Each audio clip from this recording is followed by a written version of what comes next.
Hi you guys, welcome back to another video. I know I've not been good at uploading, but as you can imagine, life with 5 kids, life with the twins has been insane.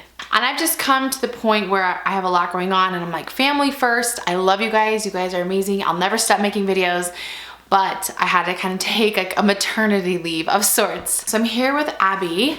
Say hi. Say hi. Margot's sleeping, but it's the afternoon. It's 2:35. Molly's napping and the boys are playing with friends. So I wanted to do a 2-month postpartum update for all of you guys. I've had a lot of stuff that's been going on. I've kind of had like a revelation and I just wanted to share with you guys what I've been going through and be real with you guys about my experience thus far. Okay, so my body is healed. 2 weeks ago, I went back to my doctor. Everything has healed. I can work out again. I've been running twice now. I went and did a high fitness class. If you guys haven't heard of high fitness, it's like taking over everything. It started here in Utah. It's basically like a modern day jazzercise to really, really amazing music. Such an incredible workout. I felt really, really good then. I had a rough week a couple weeks ago. The girls were sick. They had colds. So they were waking up. Well, they weren't necessarily waking up, but they just couldn't breathe. So I'd have to go take the nose Frida in the middle of the night, like multiple times a night to help them breathe. Abby's just sitting here like staring, like looking. So that was kind of hard, but overall they are sleeping so well. Like last night, this is kind of like a schedule, and I will do a day in the life too if you guys want to kind of see how every day goes with the twins and with the 3 other kids. But basically they went to bed like around 8, woke up. Oh, bless you, Abby.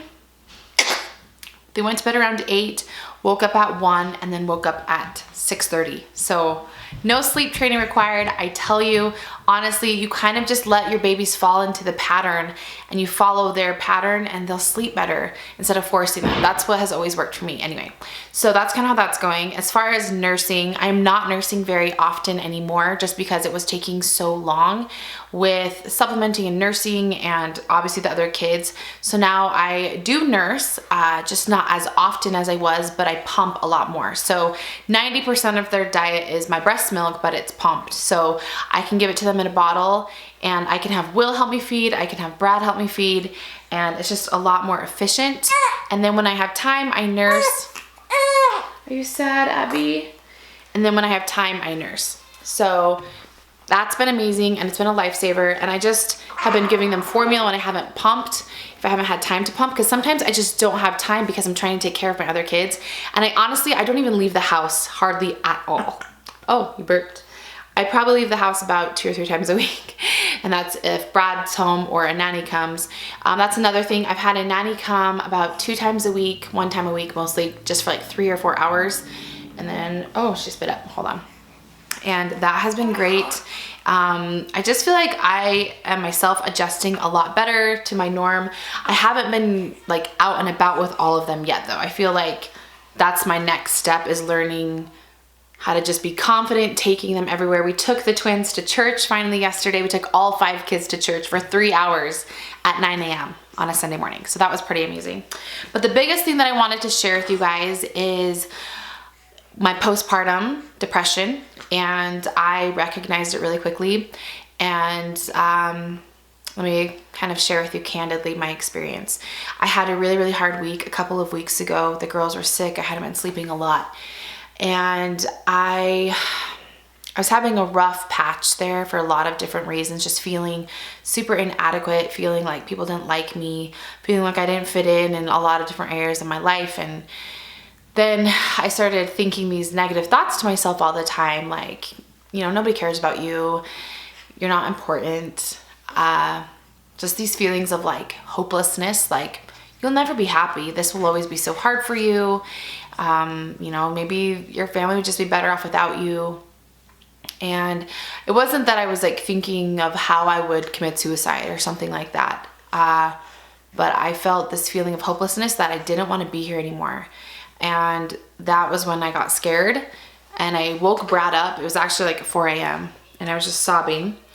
And I was like, I need to tell you what is going on. I need to tell you what I'm thinking. This is like scaring me because it's not normal Michelle. This is not me. Like, I don't know where these thoughts are coming from, but they felt really dark and they were scary. They were scaring me. And I know I would never do anything to hurt myself because I you know, would never do that to my children or to my husband. But I definitely had thoughts of like, I just don't want to exist. Like, there's just no happiness for me right now. Like, I, you know, don't have any close friends, or I don't have lots of family nearby, or, you know, these crazy thoughts that somebody normal doesn't think. And then I just happened to have my 6-week postpartum appointment with my doctor, and I told them about my postpartum, and he was like, do you want to take something? And I was like, oh, here's my hesitant. Like, I've never taken anything before. I've always been able to kind of snap out of it. Like, maybe it was just a bad week or something. He was like, well, if you're having suicidal thoughts, are you? And I was like, no, I'm not going to kill myself or anything. But he's like, but are you feeling worthlessness? Are you feeling hopelessness? Are you feeling like nobody cares about you, that you don't want to? And like, I just, everything he was saying was what I had been telling myself for a few weeks. And I was like, you know what, maybe I should take something, and I just don't want to take anything too heavy. I don't want to be numb, because I feel like I'm aware enough of it that I could control it to an extent, but I do feel like those thoughts and those things that I was feeling, I needed to take something to kind of help take my anxiety down, because I just had so much anxiety. And so he put me on Zoloft, and it's the lowest dosage that you can possibly take. And I take it every other day, and it's just like a 3-month trial basically. And he said it's not even strong enough. So if you just one day decide you don't want to take it anymore, you don't have to take it anymore.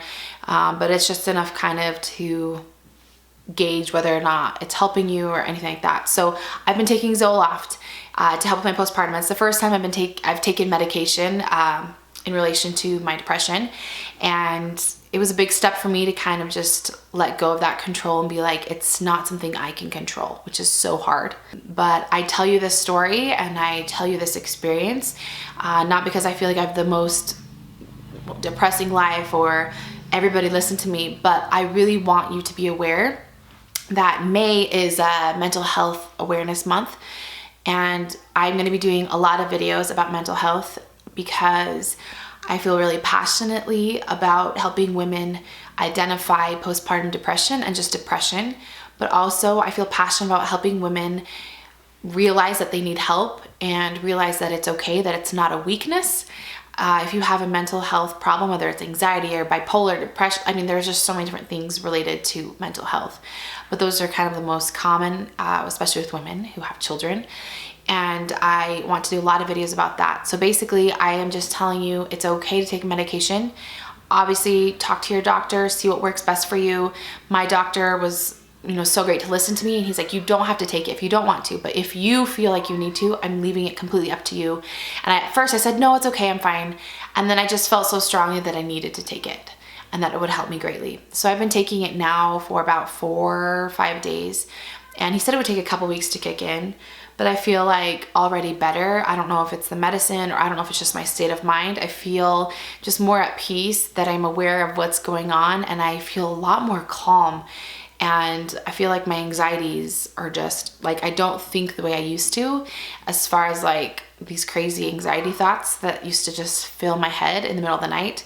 I feel a lot more calm, and I don't know if it's like a placebo, I don't know, but whatever it is, I'm feeling so much better. And so that's kind of why I took a few days of detox. I deactivated all my social media accounts. I just wanted to focus on me and my mental health and my family, and just be in the moment. And I can't tell you how amazing that is. And I want to do that every couple of months. And so don't worry if I do that. Don't think, you know, something's happened. I just like to do that just to keep myself in check, just to force myself to just chill and worry about the now and not what's online kind of situation. So I share all that with you because postpartum is real. I'll do more videos. I've been experiencing it, and I was doing so well. I was doing great, and then it just 1 week just hit me. So it can hit you a couple months postpartum. It can hit you 8 months postpartum, like it did with Molly. So just be aware of it. We'll talk about it on my channel here this month. Molly, look at Abby. She's asleep. She's just calmly sleeping in my arms. But yeah, so I just wanted you guys to be aware of that. What other things? I have been blessed with angel friends and an angel neighborhood of people who pick up my kids from school, drop them off. So that huge burden has been taken off of my shoulders, because that is so stressful. If I had to do it with all 5 of my kids, I don't know how. I have this friend who every Tuesday and Thursday takes Max to preschool, and her kids don't even go to preschool. She just does that for me. And she has 3 other kids. She's that she has of her own. So that's just amazing to me that she does that. And I just feel so overwhelmed by people's willingness to help serve my family and I, because we could not do this without this community that we live in. This is just unbelievable. Such a huge, huge blessing. Oh, also something I wanted to say is they are not identical. They are fraternal, and they definitely have different personalities, and it's fun to kind of see that. They are just getting big enough for newborn size, so they're getting out of their preemie clothes.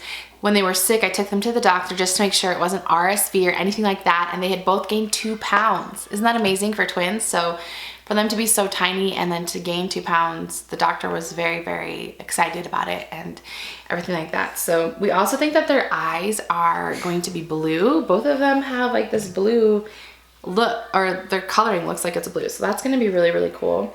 As far as weight loss, I am down like over 30 pounds, I believe.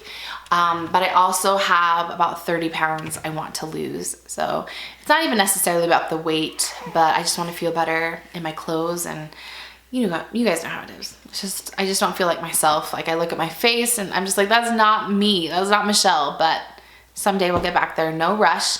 But I do like to work out. So that just helps my mind, you know? Anyway, I'm going to go hang out with Abby.